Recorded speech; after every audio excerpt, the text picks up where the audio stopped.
মানুষ তার বহুবিধ প্রয়োজন দ্রুততম সময়ে অর্জন করতে চায়, কিন্তু এর জন্য প্রয়োজনীয় সম্পদের যোগান অত্যন্ত সীমিত। তাই মানুষের দক্ষতা বৃদ্ধি, সম্পদ আহরণ এবং তুলনামূলক স্বল্প ব্যয়ে আর্থসামাজিক লক্ষ্য বাস্তবায়ন ও অর্জনে পরিকল্পনা গ্রহণ করতে হয়।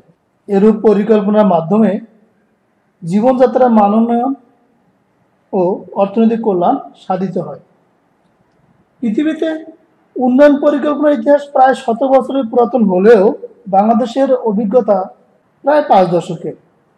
এর মাধ্যমে বাংলাদেশ কাঙ্ক্ষিত সাফল্য না পেলেও অনেক ক্ষেত্রেই লক্ষ্য অর্জিত হয়েছে।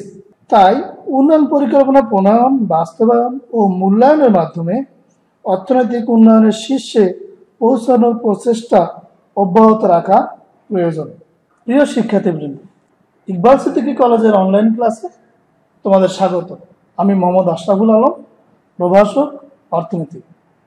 আজ আমরা আলোচনা করব উচ্চ মাধ্যমিক অর্থনীতির দ্বিতীয় পত্র এর 10ম অধ্যায় উন্নয়ন পরিকল্পনা নিয়ে। একটু আগে যে উন্নয়ন পরিকল্পনা আলোচনা করলাম, অর্থাৎ পরিকল্পিত অর্থনীতির আলোচনা করলাম, এই পরিকল্পিত অর্থনীতির ধারণাটা খুব বেশি পুরনো নয়। মূলত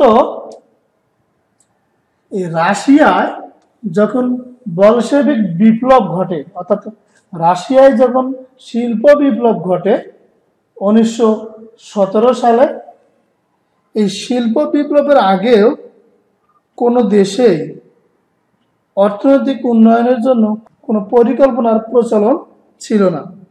1917 সালের প্রথম দিকে যখন রাশিয়ায় ধর্মঘট, দাঙ্গা হাঙ্গামার কারণে অর্থনীতি যখন পঙ্গু হয়ে পড়ে, এবং ঠিক ওই সময় 1917 সালে মার্চ মাসে জার সম্রাটের কবল থেকে বা সবল থেকে যখন রাশিয়া মুক্ত হয়, লেনিনের নেতৃত্বে বলশেভিক পার্টি খোলাখুলিভাবে বিপ্লবাত্মক কার্যাবলী পরিচালনা করে। তখনও সোভিয়েত রাশিয়া কতিপয় বৈদেশিক চক্রের হস্তক্ষেপে গৃহযুদ্ধে লিপ্ত ছিল। অর্থাৎ 1917 সালের প্রথম দিকে ধর্মঘট ও দাঙ্গা হাঙ্গামার দরুন রাশিয়ার অর্থনীতি কি হয়ে যায়? এই রাশিয়ার অর্থনীতি পঙ্গু হয়ে যায় এবং মার্চ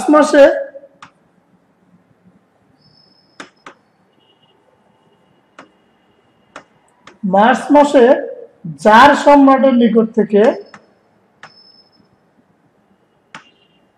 রাশিয়া মুক্তি পায়। জার সম্রাটের নিকট থেকে রাশিয়া মুক্তি পায়।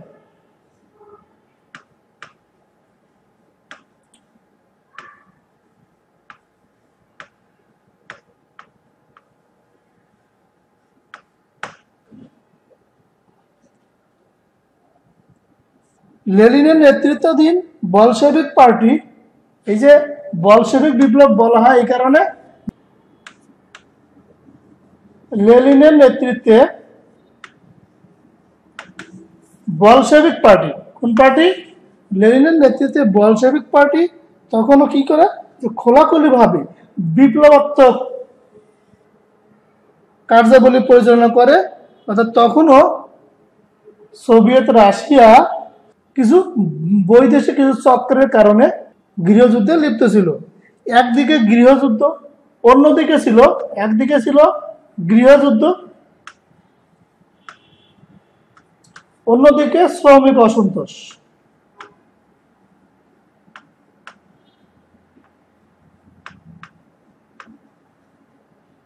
এই দুইটা কারণে অর্থনৈতিক নৈরাজ্য নতুন বলশেভিক সরকারকে নীতি পরিবর্তন করতে উদ্বুদ্ধ করে।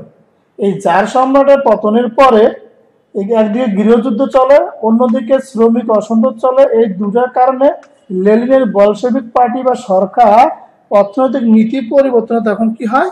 উদ্বুদ্ধ হয় বা বাধ্য হয়। কি করা হয়? 1917 থেকে 1921 সালের আগস্টের মধ্যবর্তী সময়ে অর্থাৎ যে গৃহযুদ্ধ চলে, এই গৃহযুদ্ধের সময়ে রাশিয়ার অর্থনীতিতে নতুন একটা অর্থনৈতিক ব্যবস্থা গ্রহণ করা হয়। এই গৃহযুদ্ধ চলাকালীন সময়ে রাশিয়ার অর্থনীতিতে নতুন একটা অর্থনৈতিক পরিকল্পনা গ্রহণ করা হয়। এটাকে বলা হয় যুদ্ধকালীন সাম্যবাদ। এই যুদ্ধকালীন সাম্যবাদ অতিক্রম করার পরে অর্থনৈতিক ক্ষেত্রে অচলতা বা নৈরাজ্য দেখা দেয়। এই অর্থনৈতিক ক্ষেত্রে সচলতা সৃষ্টির উদ্দেশ্যে নৈরাজ্যের হাত থেকে দেশকে রক্ষা করার লক্ষ্যে 1921 সালের 8 মার্চ 1921 সালের 8 মার্চ কি করা হয় যে সোভিয়েত কমিউনিস্ট পার্টির 10ম কংগ্রেসে নতুন একটা অর্থনৈতিক কর্মপন্থা গ্রহণ করা হয় এবং অনুমোদন করা হয়। এই নীতিমালা 1928 সাল পর্যন্ত বলবৎ ছিল এবং এটি ছিল সমাজতন্ত্র প্রতিষ্ঠার শুভ উদ্বোধন। অর্থাৎ 1917 থেকে 1927 এই যে সময়টার মধ্যে দেশে যুদ্ধ অবস্থার সাম্যবাদ এবং নতুন অর্থনৈতিক কর্মপন্থার পরীক্ষামূলক স্তর অতিক্রম করার পরে 1928 সালে সোভিয়েত ইউনিয়নে সর্বপ্রথম পঞ্চবার্ষিক পরিকল্পনা গ্রহণ করা হয়। কত সালে?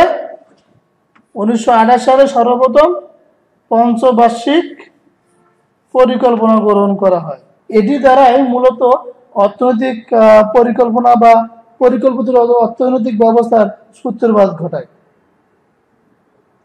অর্থাৎ যে কোনো দেশের যে কোনো অর্থনীতি বা তার কোনো অংশের উন্নয়নের নীল নকশা প্রণয়ন ও প্রত্যক্ষ বা পরোক্ষভাবে সম্ভাব্য বাস্তবায়নই হচ্ছে পরিকল্পনা। অর্থাৎ কোনো একটা অর্থনৈতিক পুরো অংশ বা কোনো অংশের উন্নয়ন নির্দেশক নীল নকশা প্রণয়ন এবং প্রত্যক্ষ বা পরোক্ষভাবে এর সম্ভাব্য বাস্তবায়নই হচ্ছে অর্থনৈতিক পরিকল্পনা।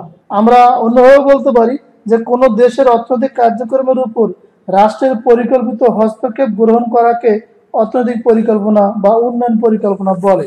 কারণটা হচ্ছে যে দেশ কি করে, যে রাষ্ট্রের প্রয়োজনে কার্যক্রম গ্রহণ করে। কারণটা হচ্ছে একটা দেশের অর্থনৈতিক সিদ্ধান্তগুলো গ্রহণ করতে হবে, বড় বড় অর্থনৈতিক সিদ্ধান্তগুলো গ্রহণ করতে হবে। কোন দ্রব্য কি পরিমাণ উৎপন্ন হবে, এগুলো কোথায় কোথায় বন্টন হবে, কার কার মধ্যে বন্টন হবে, এই বিষয়ে সরকারকে সুদূর প্রসারী চিন্তা ভাবনা করতে হয় বা সুদূর প্রসারী সিদ্ধান্ত গ্রহণ করতে হয়। আর এই সিদ্ধান্ত গ্রহণের পিছনে পশ্চাতে কি হচ্ছে, এই তথ্য সংগ্রহ করতে হয়। সমগ্র দেশের তথ্য সংগ্রহের উপর ভিত্তি করেই সরকার কি করে, খুব তীক্ষ্ণভাবে খুব সচেতনভাবে কি করে যে সিদ্ধান্ত গ্রহণ করে। এ প্রসঙ্গে অধ্যাপক ডিকিনসন বলেন যে বড় বড় অর্থনৈতিক সিদ্ধান্ত গ্রহণ করা, কি দ্রব্য কত পরিমাণে উৎপন্ন হবে এবং কাদের মধ্যে বন্টন হবে, এইসব বিষয়ে সমগ্র দেশের তথ্য সংগ্রহের ভিত্তিতে সরকার কর্তৃক সচেতনভাবে সিদ্ধান্ত গ্রহণ করাকে অর্থনৈতিক পরিকল্পনা বলে। অর্থাৎ দেশের বড় বড় যে সিদ্ধান্তগুলো আছে, সিদ্ধান্ত গ্রহণ করা, এই দ্রব্যগুলো কোন দ্রব্য কি পরিমাণে উৎপাদন করা হবে এবং কোথায় কোথায় ডিস্ট্রিবিউট করা হবে, কাদের মধ্যে বন্টন করা হবে, এই বিষয়ে সিদ্ধান্ত গ্রহণ করা। আর সিদ্ধান্ত গ্রহণ করার আগে সমগ্র দেশের তথ্য সংগ্রহ করতে হবে। সমগ্র দেশের তথ্য সংগ্রহের ভিত্তিতে সরকার কর্তৃক এই সিদ্ধান্তগুলো গ্রহণ করা হয়ে থাকে। আর যে সিদ্ধান্ত গ্রহণ করা হয় এটাকে বলা হয় কি, অর্থনৈতিক পরিকল্পনা বা উন্নয়ন পরিকল্পনা। এছাড়া একটা দেশের উন্নয়নের জন্য যে ইচ্ছা পোষণ করা হয় বা ইচ্ছিত উদ্দেশ্য বা কোনো একটা উদ্দেশ্য পূরণের লক্ষ্যে বা কোনো একটা ইচ্ছিত উদ্দেশ্য পূরণের জন্য যাবতীয় যে কার্যাবলী গ্রহণ করা হয়, এই কার্যাবলীর জন্য কি হয়, আমাদের যেহেতু সম্পদ যেহেতু অপ্রচুর, এই অপ্রচুর সম্পদ দ্বারা আমাদের ঈপ্সিত উদ্দেশ্যগুলো কিভাবে পূরণ করা যাবে এর নিমিত্তে বা এর জন্য এই অপ্রচুর সম্পদের যে ব্যবহারের যে নীতিমালা গ্রহণ করা হয়, অর্থাৎ আমাদের ঈপ্সিত উদ্দেশ্য পূরণের জন্য আমাদের যে অপ্রচুর বা অপ্রতুল অপর্যাপ্ত সম্পদ, এই সম্পদ কিভাবে ব্যবহার করব তার যে নীতিমালা, এই নীতিমালাকেও বলা হবে অর্থনৈতিক পরিকল্পনা। এই প্রসঙ্গে প্রফেসর ডালটন বলেন যে ব্যাপক অর্থে অর্থাৎ বিস্তারিত অর্থে ঈপ্সিত উদ্দেশ্য পূরণের জন্য অর্থনৈতিক কার্যাবলী পরিচালনার নিমিত্তে অপ্রচুর সম্পদ ব্যবহারের সুনির্দিষ্ট নীতি বা নির্দেশকে অর্থনৈতিক পরিকল্পনা বলে। অর্থাৎ কোনো দেশের কোনো একটা বিষয়ে কোনো একটা সেক্টরে একটা নির্দিষ্ট উদ্দেশ্য পূরণের জন্য যে অর্থনৈতিক কর্মকাণ্ড পরিচালনা করা হবে, এই অর্থনৈতিক কর্মকাণ্ড পরিচালনা করতে গিয়ে আমাদের যে অপ্রচুর সম্পদ ব্যবহার করতে হবে, এই ব্যবহারের যে নির্দিষ্ট নীতিমালা বা নির্দিষ্ট নিয়ম নীতিকেই বলা হবে অর্থনৈতিক পরিকল্পনা। এভাবে আমরা আমাদের অর্থনৈতিক পরিকল্পনা বা উন্নয়ন পরিকল্পনার সংজ্ঞায়ন করতে পারি। সকল আলোচনা শেষে আমরা বলতে পারি যে একটি নির্দিষ্ট সময়ে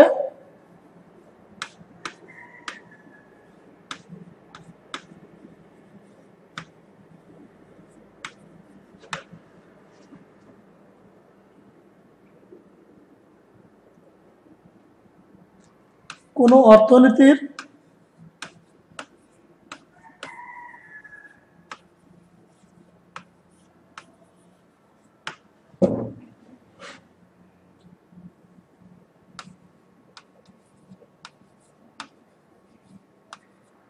সুনির্দিষ্ট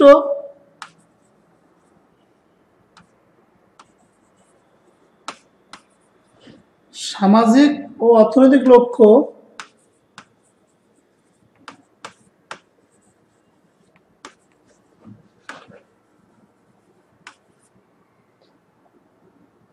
অর্জনের লক্ষ্যে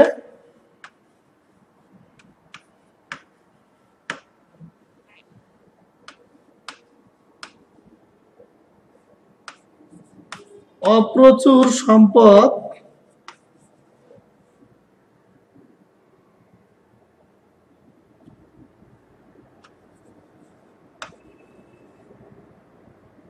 সুষ্ঠু, দক্ষ ও উত্তম ব্যবহার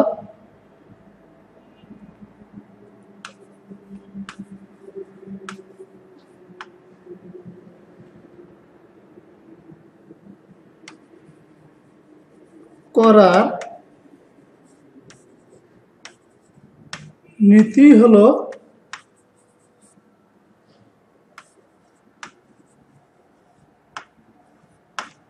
অর্থনৈতিক পরিকল্পনা।